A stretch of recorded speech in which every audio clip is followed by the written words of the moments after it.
driver out as quickly as possible. Oh, and Grant Adcock spins on pit road and knocks one of his crew members. They have severed one of the air hoses. Let's go down to the pit area. Everybody down here appears to be okay. The air hose has been unhooked. This is the worst kind of thing that you could have happen on a critical pit stop. Adcock just came in too hot. He lost it. He has now got the car turned around. These, by the way, are not all his regular crew members. Red Farmer is going to go out. He also was spinning that wheel. Here he is coming into the pits, and he just came in a little too hard and hit one of his crewmen, but the crewman got up very quickly, thank goodness. He was ready for it and sort of helped to throw himself away from the car. Here's another angle as he comes in. You can see the wheels are locked, and he just sends him spinning around. For Jeff Gordon, however, they give him a tear-off on both sides of the windshield. It'll be a right-side tire change only, no changes, Matt. The 38 car, Elliott Sadler, right-side tire changes are going on the jack, and he's down the lane. Oh, he hits the 43. Our crewman's down. Michael Waltrip is on pit road. It's a 4-tire change. He said he had no idea what happened out there. They took 4 because they're 4 laps short. He's going to have to come back and top off. Back to you, Matt. Jeff Green is trying to turn on pit road. A crew member on the 43 was struck. They're trying to help him off pit road. 2 cars just trying to hit the same spot. Watch, the 43 cars trying to come into his pit, and Elliott's trying to leave. He just hooks the left rear. And those poor guys they got nowhere to go. Man, that jack man gets knocked about 10 feet down the racetrack. Man. Fortunately, he didn't get run over by the 38 car once he got thrown down the racetrack. Watch here. He took a hit. Thank goodness for those helmets they're wearing, too. Matty? See the 5 leaving the pits. 88 comes out and forces the 17 at Kenseth way out in the grass. You can see them all trying to get back in line right here. Then he got Keselowski forced again down to the bottom.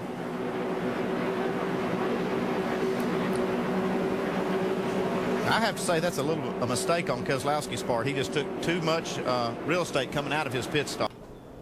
Whoa, that's coming out of the pit lane, yeah. Oh, how fortunate he is. Not only him, but looked like maybe one of the BKR trucks that went by him.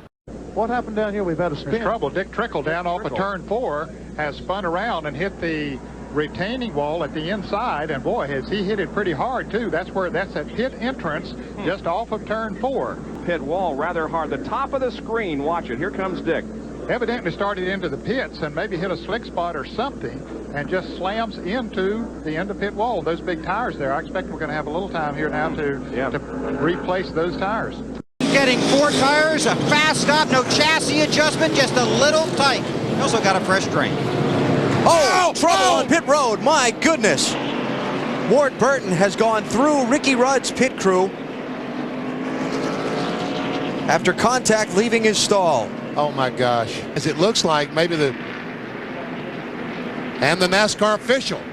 The official goes up on the hood and rides the 22 car, and Ward wisely stopped. Thank goodness he did. That's what happens here with Rusty. Rusty kind of slides up, and they just tried making it 3 wide. Boy, he can't fault anybody there. No. See Schrader there on the inside. He got away with it. Race car weighs what, 3,400 pounds? It's not easy to pop a wheelie. Now comes down pit road and around he goes, and see all the really concerned there. Rear tire. Well, the official got that guy out of the way. Attaboy, look at all that fluid he's putting down. Boy,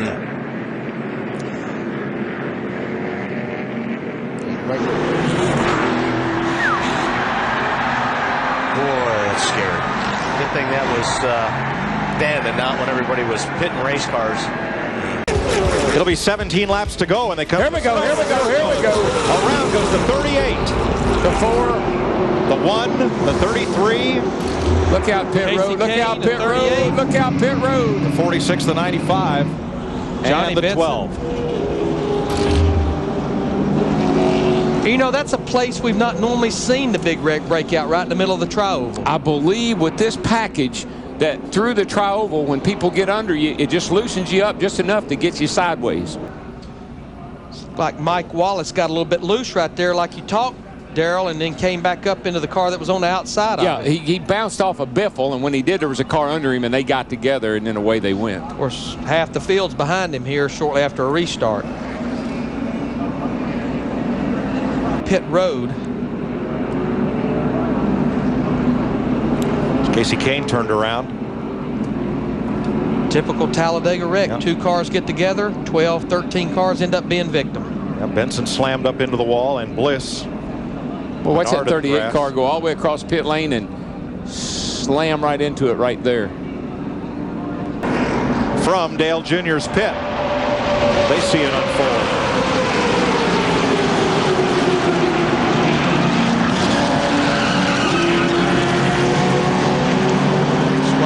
Preach to my guys, no matter where you're at, never turn your back on that racetrack. Ruh-roh. And Kevin Harvick's day has gone up in smoke. He's out of the car. You see Kevin there, comes in here 5th in the points. I think that possibly definitely is going to change. In fact, he's just barely going to hang in the top 10 the way his day has went. Boy, he's had some fuel issues today, hasn't he? Not sure what. Michael Waltrip sitting backwards in his pit, facing the wrong direction. The car's looped around, and they're going to have to adjust. You can service the car like this. As long as he's in the box, he can do that. I'm in the box. Pit it. Well, Michael's telling them, pit it. He's in the box. Well, I'd say excuse me for being a little shocked with the way you parked it in here. Yeah, they don't give style points, but you're in here, so go ahead and put 4 tires on it. Well, it just throws everybody's rhythm off everything. Yeah. I mean, you're thinking is, you know, well, he's going to have to turn around before we do this. Before he takes off. Go, go, go, go. That was simple enough. Yeah, there we go. Once began. So you got a little congestion here. Oh, he got clipped. Oh, yeah. He got hit hard right there. Brandon Witt, the 61 car. Yeah, and Brandon Witt's got a lot of damage on the right front as well. Nice job getting it in the box, though. Yeah. I mean, the thing is pit crew's just shocked. They don't know what to do. Yeah. They don't know whether they should go over, whether he should turn around. Everything is backwards. What do you do? Oh, and who lost a tire down there? Let's go back. A new tire. Somebody knocked that out of a tire carrier's hand. Came off the 70 car, Joanna Long. Came in 16th, and whoa! And it does catch Austin's car, but I don't think it looked like it did much damage at all. No, I think he's okay. No, unfortunately, it didn't jump back over there. Real hard. Watch your speed. This is a very narrow pit road. It's long, but narrow. Eric Almirola dragged some equipment out of pit road. There's where Ryan Preece got damage, catching the back end of Kyle Busch coming around. And there's Eric Almirola with a jack stand. Jack stand. Oh, my. And he's now taken that car behind the wall. Matt. Mike, they took a look at the suspension. What happened on the Carl Edwards stop a moment ago? We showed it to you going to break. Colin Pawsey right here. Yeah, he just front carrier. Clean in the grill, but boy, to a driver, and he get his foot caught underneath that splitter. Yeah. And, you know, for a driver, normally when the jack is dropped, that's his signal to go. So, you know, Carl Edwards did what he's supposed to do, but he just didn't quite get out of the way quick enough. Hard to believe, but he limped away and is doing just fine now, Marty. Yeah, he limped away and he just did that pit stop again, Adam. And actually what happened is his left shoe got caught underneath the splitter of the car and actually had the left shoe. The shoe actually came apart. Look, the shoe came apart, and that saved him right there. The shoe came apart. He was able to walk away just fine. And you know what they were doing? He was pulling that tape we've been talking about for 10 minutes off of the grill, trying to get Carl Edwards' car a little bit cooler, but thank goodness to the shoe, everything was all good. Me out. You out of breath? Oh, no. Clay Greenfield's driving blind. Those guys that are worried about fuel, they don't need any more delays. We got to get this race restarted. Be able to. Oh, he's driving through the grass. He's not sure where he is. He can't see because the hood is up on the windshield. Spotter Andy Houston saying, go over to the left a little. A little more. Greenfield made it back on pit road. Those are some brave crew members jumping out there in front of that truck without Clay being able to see. The race off, Kyle Busch, Harvick, Edwards, but there was a problem in the 18 pits. You can see the official over here on the right side of their car. The right rear tire was set there. It didn't roll on over. It actually hits the wall, bounces back. The official does. He's trying to tell him. He actually helped stop it because he doesn't want it to go out. but he leaves his pit road, and you can't do that, Andy. Oh, this is going to be real costly for Kyle Busch because this is going to put him on the last car on the lead lap. Gorgeous Saturday afternoon in Talladega, Alabama. Let's crank it up. Caution's out here. Caution's out.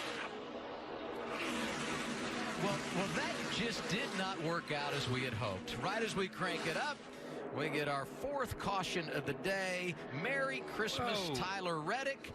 And that is Ray Black Jr., who came screaming into his pit stall.